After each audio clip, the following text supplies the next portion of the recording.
Well, we're right back where we started with this car. Swapped out this boost pressure sensor. It's like an ambient pressure sensor that comes up from the throttle body, and that did not do anything. What is this? Is this oil? Anyway, yeah, so I replaced this. Didn't fix the issue, honestly. It actually prompted that boost light to come on immediately to say that I have the boost plausibility issue. So that didn't fix it. It actually made it worse. And I also replaced the boost converter. There's a valve in there for some of the vacuum lines off of the wastegate and one other piece, and it didn't fix it either. So I bought another valve cover. This is actually an aluminum valve cover. This is one that's pretty highly rated. I just got it in red because, I don't know, fuck it. It is a new valve cover. I replaced the whole valve cover, not just the gasket, because the PCV system, which is not a serviceable part on the OEM valve cover. So crazy because this is all brand new, and you can see that there is, and you saw it earlier, there's oil here on this intake tube, and there's oil all the way in the back here. And I didn't put RTV on this. I just used the sealing gasket.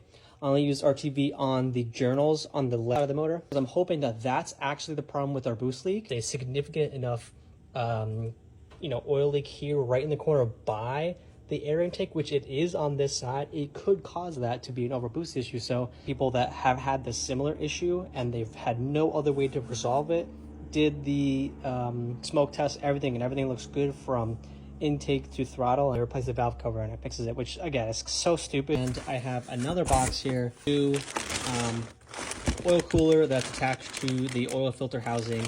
After I rebuilt the car, I actually rebuilt the oil filter housing 3 times, or 2 or 3 times, I think, because when in the process of rebuilding the top end, when I had to remove the cylinder head, this is the old cylinder head, when I had to do that several times because the first machine shop messed it up, I had to take it to another machine shop to reseat the valve because I had issues with a different cylinder. Long story short, I have tons of videos about this on YouTube. These nicer gaskets, this is so that it divides up the oil and the coolant because the oil cooler is cooled by coolant. To replace this, I only refixed the oil cooler itself.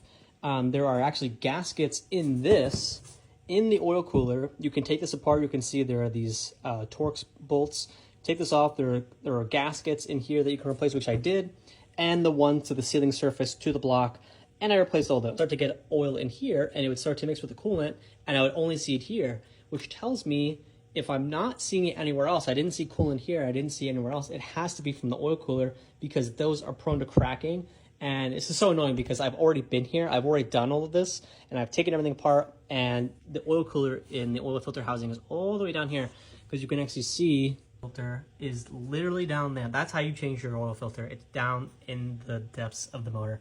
It's impossible to get to. I don't know what they expect you to do here. Here I am back replacing more parts in this car when I am trying to sell it, but what's wrong with me?